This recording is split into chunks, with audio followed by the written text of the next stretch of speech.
શ્રી નારાયણ મુનિદેવ દિવ્યધામ શ્રી લાડુ ગોપાલ ગૌશાળા ખાતે માનનીય પ્રદેશ અધ્યક્ષ અને જલશક્તિ મંત્રી સી.આર. પાટીલ અને તેમના સુપુત્ર જિગ્નેશભાઈ પાટીલ દ્વારા પુંગપુર પ્રજાતિની 2 ગૌ માતાની શ્રી લાડુ ગોપાલ ગૌશાળામાં દાન કરી કૃષ્ણ અર્પણ વિધિ ખૂબ જ ભવ્ય રીતે સંપન્ન કરવામાં આવી હતી.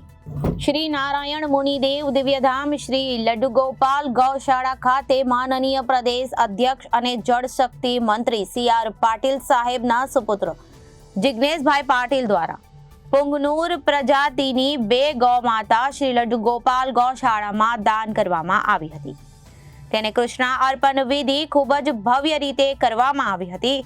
તેમાં સી.આર. પાટીલના માતૃશ્રી અને ધર્મપત્ની અને પરિવારના સભ્યો દ્વારા વિધિ સંપન્ન કરાઈ હતી.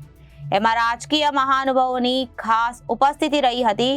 નરેશભાઈ પટેલ, ધારાસભ્ય શ્રી ભૂરાભાઈ શાહ, ભાજપ પ્રમુખ નવસારી શીતલબેન સોની, પ્રદેશ મંત્રી ભાજપ પિયુષભાઈ દેસાઈ, પૂર્વ ધારાસભ્ય શ્રી પરેશભાઈ દેસાઈ, જિલ્લા પંચાયત પ્રમુખ શ્રી અશ્વિનભાઈ પટેલ, જિલ્લા મહામંત્રી અશોકભાઈ ગજેરા, ચિરાગભાઈ દેસાઈ, હેમાબેન ચૌહાણ, રવિ સોની, નવસારી તાલુકા પ્રમુખ વિજયભાઈ ભટ્ટ, નવસારી પ્રમુખ મુકેશભાઈ અગરવાલ, તન્વીબહેન, નવસારી શહેર મહિલા મોરચા પ્રમુખ શ્રી રોહિણીબેન પાટીલ, માજી બાંધકામ ચેરમેન શરદભાઈ પાટીલ, ડોક્ટર દીનાનાથ મહાજન, બંસીભાઈ યાદવ, પ્રકાશભાઈ ખેરનાર, સુરત અને નવસારી જિલ્લાના તમામ હોદ્દેદારો અને ઉદ્યોગપતિશ્રીઓ એમાં ઉપસ્થિત રહ્યા હતા.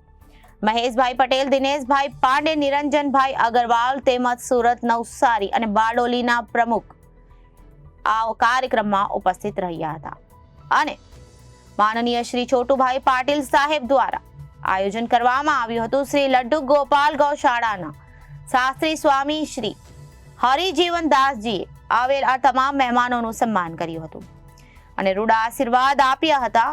ગો મહિમા વિશે જાણકારી આપી હતી. આખો પ્રોગ્રામ ખૂબ જ આનંદ અને હર્ષો ઉલ્લાસથી ઉજવવામાં આવ્યો હતો.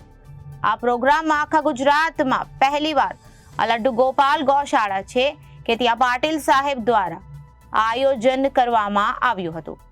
Bureau report, Janadesh news.